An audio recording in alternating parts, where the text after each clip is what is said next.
What specifically are the kinds of things you want the team to do better when playing with the lead? Specifically, we need to play with more purpose. We need to play with much more poise and much more focus. We've got the intensity and compete level figured out. Over the past couple of years, you've heard me talk about execution a lot, which ultimately is part of it. But our lack of poise, our lack of focus, and our lack of purpose with what we're doing when we've had the lead the last couple of games has been blatantly obvious. The concerning piece is we should have learned our lesson from Friday to Saturday this past weekend, and we didn't. We had a 2-goal lead, and again, the second or third last shift of the second period, 2 minutes, 50 seconds to go, something like that, we were, again, no poise, no focus, no purpose, ends up in our net, and a 2-1 lead on the road is way different than a 2-0 lead on the road. And that momentum hurt us at the beginning of the third, ultimately cost us the period. So that specifically is there's got to be much more of all three of those in our game while we're competing as hard as we compete. That's the difference between good and championship level as far as I'm concerned. So it's just a matter of making smarter. Exactly. Now, Kevin, that's a lot easier said than it is done. Sure. When you've got a team like Ferris as desperate as they were Friday night with 2 minutes to go, or let's just say under a minute to go, you have to be more poised. You have to be more focused because they're going all out, throw everything, just do what you have to do to get a goal. If we're poised and focused, we can expose them for that. That's the way it's supposed to work. So I don't think it's simple at all. Right. Now, to us, the only way, we can't create that in practice. It's something we try. We show it to them on tape from what happens in a game. You try to create it in practice, you can't. So now you have to live through it. We haven't lived through it, obviously, enough to make those necessary changes so it doesn't happen to us. Was I happy the way we played with the lead at Mankato the first night? Yeah. And they even scored to make it 4-3. I thought the last 6 minutes of the game were pretty good on our part. The only thing I know is the more times you're there in that situation, the better you'll be at it. And we feel like we have to play better with the lead. That's all there is to it. You feel like it's just part of the growing process of the program, that you're still early in your fourth year? I have to believe that. I have to believe that. You can't, again, because you can't simulate it, you have to live through it. And there's opportunities that we've had that we haven't had enough of them, I guess. So we're going to continue to harp on it. That was our focus yesterday in our practice. It was our focus today in practice. It'll be our focus tomorrow, and so on and so forth.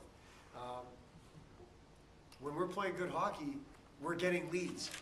We need to play better with the lead.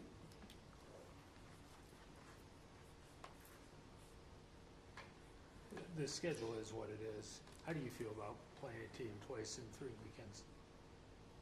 I feel fine. Yeah, I feel fine. You know, it honestly doesn't bother me either way.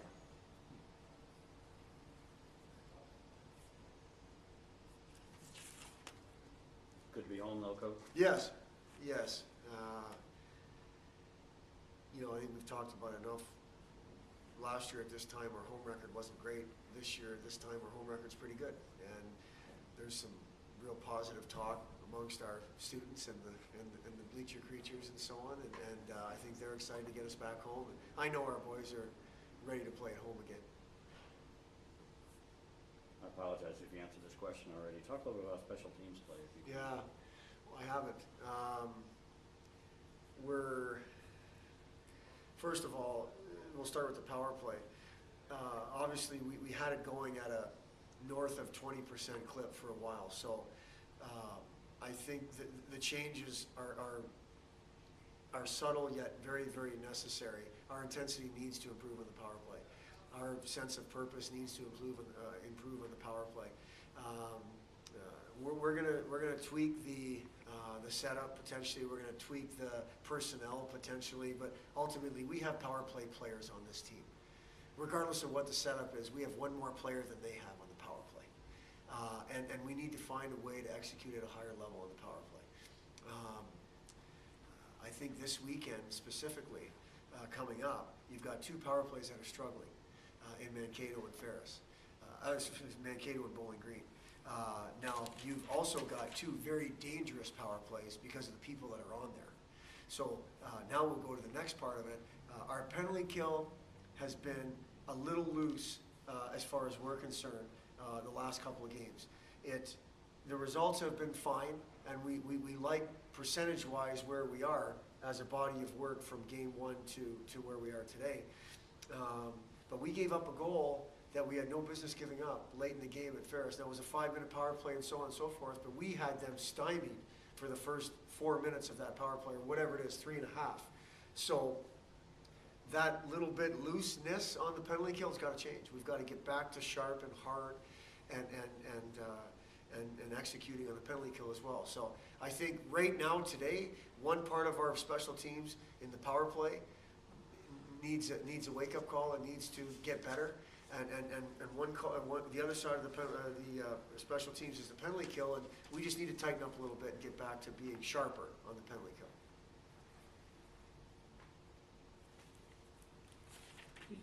When you played Mankato a couple weeks ago, you'd mentioned one of the most impressive things was their depth. Yeah. After seeing them for a weekend, what else do you like about them? There's lots I like about them. I feel like they're a team that believes in what they're doing. I think that by the sounds of the post-game comments, that the overtime victory they had against us really helped their morale from the first few weeks. So I like the fact they believe in what they're doing. And again, I'll go back. I like their depth. I think they've got guys they can rely on. And we didn't see the step-on boy, who apparently is a really good player. He was picked to be the top freshman in the league. We didn't see him. I think we will this weekend. We're assuming we will. I don't know if we will or not. But when you go down Bluger, Leitner, and LaFontaine, and those are your top three centers, and it doesn't have to be in that order. You can put whoever you want as the fourth center. You're a pretty good team. The decor, I think, does it by committee. I don't think they will. Palmquist is their best guy, but they do it by committee. And then, Williams was supposed to be, and still may be the best goalie in the league based on what he did last year. And we saw the backup, the quote-unquote backup, who shut us out. Half the first game and all of the second game. So it doesn't sound like much of a backup to me. So there again, that's the depth. And that is the difference between a good team and a great team is the depth. And that's one of the impressive things that they have. I think Huggins played both games on the weekend. Yeah, I noticed that. I noticed that. So we'll see who we see. And our approach won't change. We need to put pucks and bodies to the other team's net and make it difficult on the goaltender.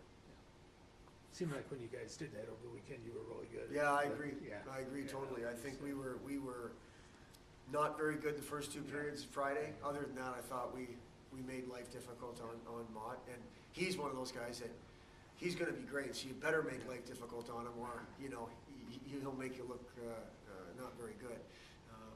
But that's our focus hasn't changed no matter what goalie we play. We want pucks and bodies, and we want it to be difficult for him. Can you just talk about the play? I know you don't put labels on lines, but guys like Wallace and Dufour, Versailles, and Assumption, I think goal in 3 of the last 5, and haven't been on for a goal since the first night against Anchorage, I think. Yeah, their play's been good. Two of those names you've mentioned, and Andrew and Chad, they've played a bunch of hockey, and they're both seniors, and you would expect that out of seniors, and they haven't disappointed. They're two guys that we're very proud of, and we've been through a lot together. So it's nice to see them contributing, because I know that's what they want to do, and they've worked hard. The two freshmen are learning. I think they're both guys that have a chance to be two really good college players, and it's nice to see them contributing, and they're skilled enough players where once they get comfortable at this level, that they can contribute, and they, you know, for Dufour to score a goal Friday night, you know, Merce scored a big goal at Mankato the first night, and Sumption's involved, and Wallace is involved, no matter who's scoring the goal. The expectations are high for everybody. It's nice to see those guys who don't play sometimes as much as other guys play, contributing and getting rewarded for hard work. What are your, I know you just said the expectations for those guys are high as well, but what do you want out of your so-called fourth line? I want them contributing. I want them taking advantage of the opportunity that they have, whether that's 5 shifts a period or 5 minutes a period. I want them taking advantage of that ice time, and they're guys that are capable. And again, it's nice to see the seniors helping those 2 young guys out. If it's been Chad and Andrew helping out Mercier, or if it's been Chad helping out the 2 freshmen, or Andrew helping out the 2 freshmen, depending on how the line's shaking out, that's what we expect.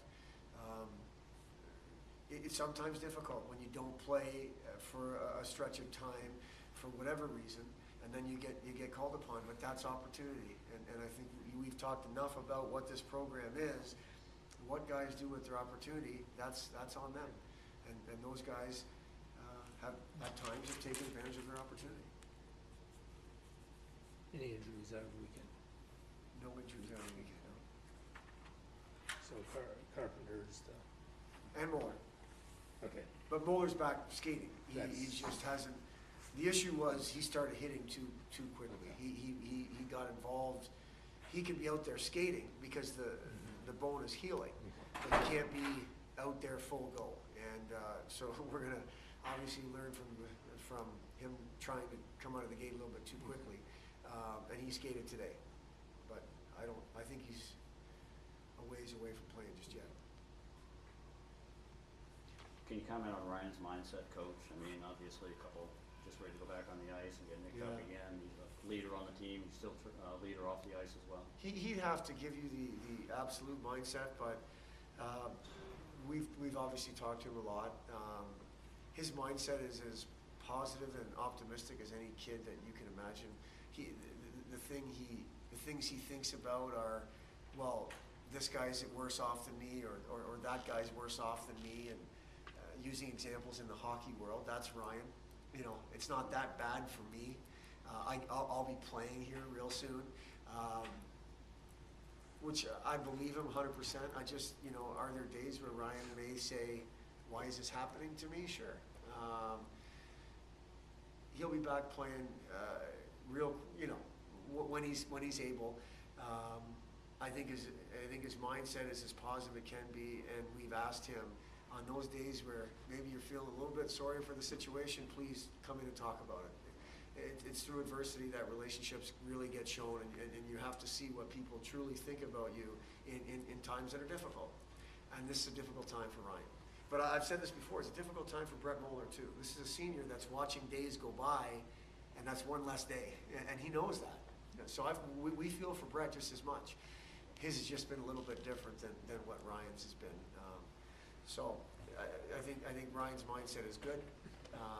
He feels like he's on the road to recovery, and when he's healthy, he'll be out there playing.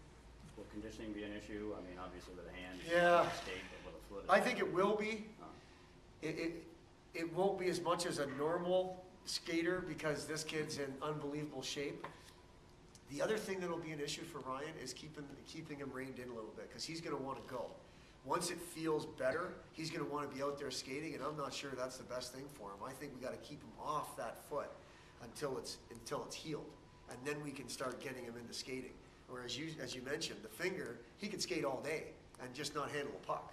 And then once you took the pin out, then he could do his thing. That's not the case this time, and he's going to want to go. Knowing Ryan, he's just going to want to push it and go, and we cannot take steps backwards. We have to play this process out and let time heal.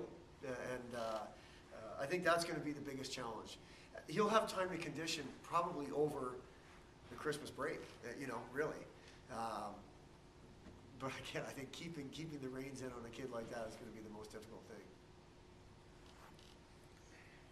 Did Mueller re-injure the foot then when he came? He didn't re-injure it, Kevin. He Okay. just we felt like he had gotten to a point where he can go back 100% and be involved in the rigors of practice, and we were just a little bit early. And I don't think there was a re-injuring. I think there was wait a second, I got to give this a little bit more time. So it wasn't a re-injuring. It was just a kind of a, hey, we're still in the process here of getting healthy. But you know, to see him back out there conditioning is a good thing. So that means when it is healed, he'll have the conditioning piece licked, and then now we can start to put him back in the mix to play. That's all. Thanks.